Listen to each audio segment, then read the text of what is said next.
every day we read about how Asia is rising, EU spending is coming down, US and EU are struggling with EU sovereign debt crisis. America is still struggling after the global financial crisis, but Asia has been, in a sense, relatively unscathed. And China and India are still growing. So there's a shift in economic activity. Well, what happens when you have a confluence of demography of people and economic activity shifting to this part of the world is that you have new spheres of influence. When countries get more people, more vibrant, more economic activity, more economic wealth, what usually happens is that you create these new spheres of influence. And these new emerging economies or growing economies obviously want to defend their own interests and assert their own positions. Sometimes they want to do it more strongly, and when there's a change, we have to be watchful what happens. And our region is particularly significant because it's situated for Singapore between China and India, two most populous growing countries which lie at the crossroads. Singapore lies at the crossroads of one of the busiest sea lanes in the world. About 60%, if the figure is correct, of the world's oil goes through the Straits of Malacca. And this region, the ASEAN region, is an area rich in natural resources, in energy, and this is where critical sea lanes and energy routes converge. And I think that will continue to be an area of interest for the major powers. And from time to time, we realize that this area, there's a lot of activity, and recently in the Korean Peninsula, more recently the South China Sea, maritime disputes. So these are traditional security challenges, but we also have non-traditional. So even despite the death of Osama bin Laden, the threat of homegrown terrorism and transnational crimes continues. Whether it's exporting terrorism or proliferation of weapons of mass destruction or transport of transnational security challenges like transport of particular weapons or human trafficking or drug trafficking. These are transnational, and we continue to face these challenges. Maritime security for us is of high priority because across the Straits of Singapore and our ports, we have much traffic, and we have to strike the delicate balance between protecting ourselves as well as continuing to ensure there's freedom of navigation. So, because there's this confluence of economic activity, demographic growth, an area rich in resource, you can well understand why it's not a surprise that our Asian neighbors are spending their investments in modernizing their forces. They have to build up their military capabilities, and for an expanded set of scenarios and a spectrum of operations that their own militaries have to meet with.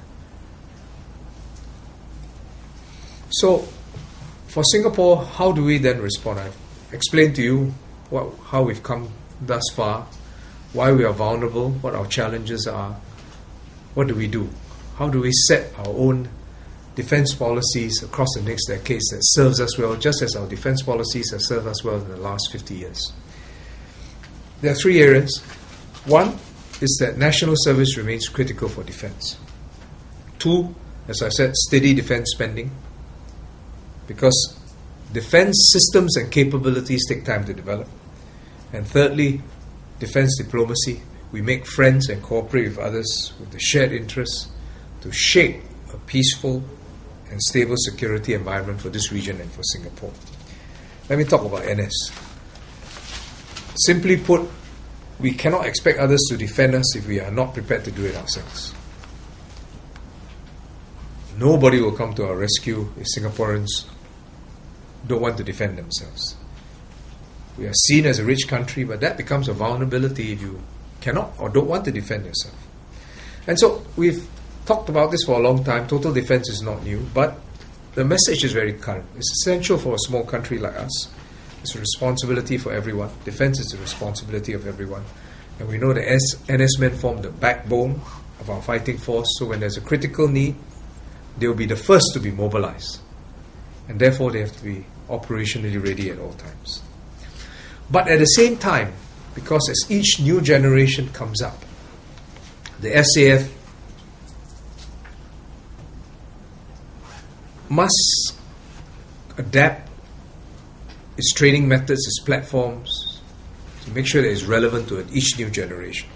And the SAF operates modern platforms, but the technology cannot make up for the need for each of us to be committed. Now, I recognize that all Singaporeans, male Singaporeans, make considerable sacrifices for the 2 years of NS as well as the 10 years of in-camp trainings. And this is the price that each Singaporean has to pay to maintain our freedom.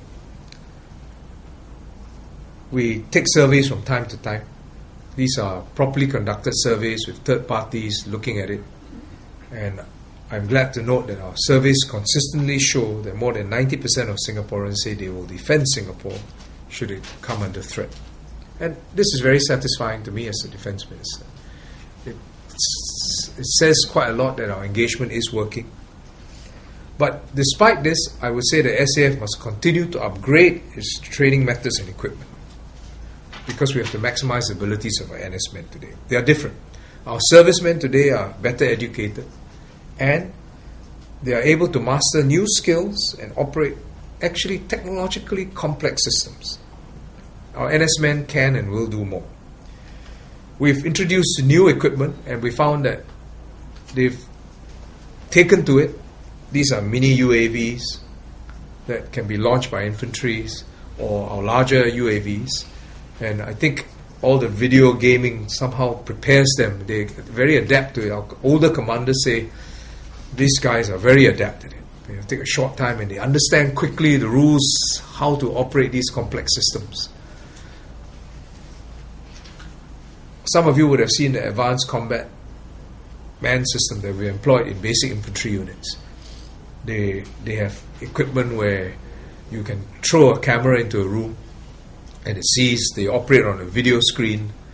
They have inputs, sensory inputs, very high sensory inputs. They communicate. They have the disposal of other assets, whether it's air assets and artillery assets. They can coordinate, but our infantrymen have been able to adapt fairly quickly and fairly well and operate in that complex environment. So I think we're making the most of technology to train them. But we have to move more in that direction, because that's the way the younger generation learns. And later on, some of you we've already explained about LearnNet, which is available in our BMTC, our Specialist Cadet School, our OCS. And online training is very much part and parcel of what we're doing across the SAF. So we have to engage our NS men, continue to engage them in ways that relate to their generation. And I'm thankful that I have both the Minister of State Lawrence Wong and SPS Maliki. I have asked them to pay particular attention to this area. And the challenge is to engage them not only in their minds but in their hearts. So we have to keep thinking of ways to relate to them that they can understand. So last year we decided, the SAF decided that, all right, in the end, instead of ending the 24-kilometer route march in Pulau here, why don't we do it in Marina Bay? And the commanders were saying, they march overnight.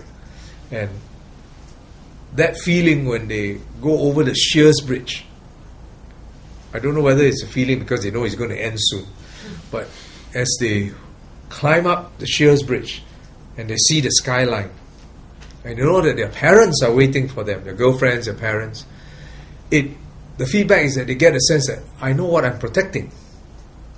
I understand it. Now, how do we reproduce that kind of emotion, that kind of, they call it an epiphany, a a moment of clarity for a generation that really has to find its own teaching moments. So we have to have commanders who can, if they're not young, will have to think young. And I encourage them to come up with more of these ideas.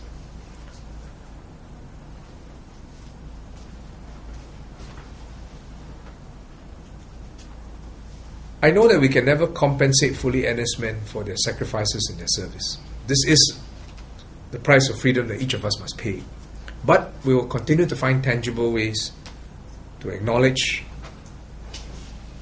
their and appreciate what their contributions are. And we can talk about what we've done, done recently in terms of recognition award, NSF awards. And time to time we'll find ways. But part of that is also helping them. So what we've done is also start conditioning centers, fitness parks, to help them become, continue to be operationally ready.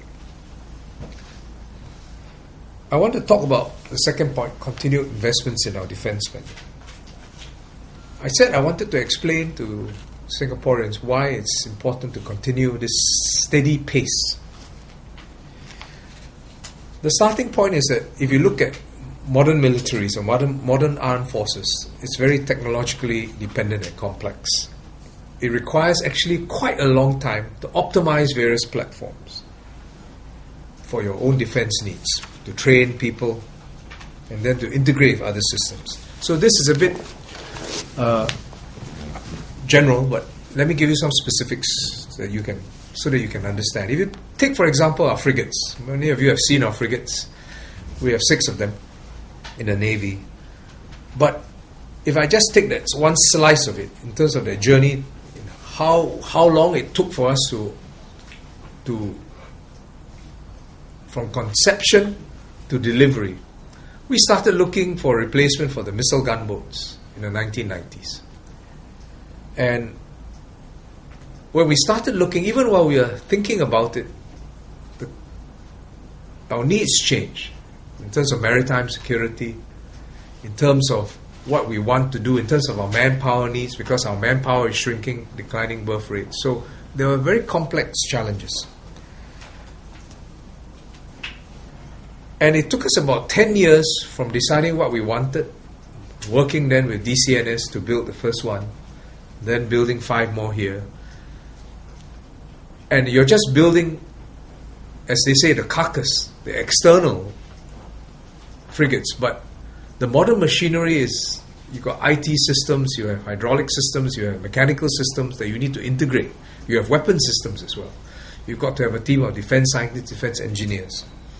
So the first frigate was delivered in 2005 after 10 years. But even after the delivery of RSS Formidable, many more months that you have to have your men trained in, harbour sea trials, doctrines, battle tactics, then systems integration, testing it, sea assessment trials. At the end of it, how many people operate the frigate? 70 men. Complex machinery operated by 70 people. So all in all, it takes about 15 years, and even now we are learning new things. So that's a very practical example, and that's only for one platform. But the frigates act in concert with your other land and sea assets.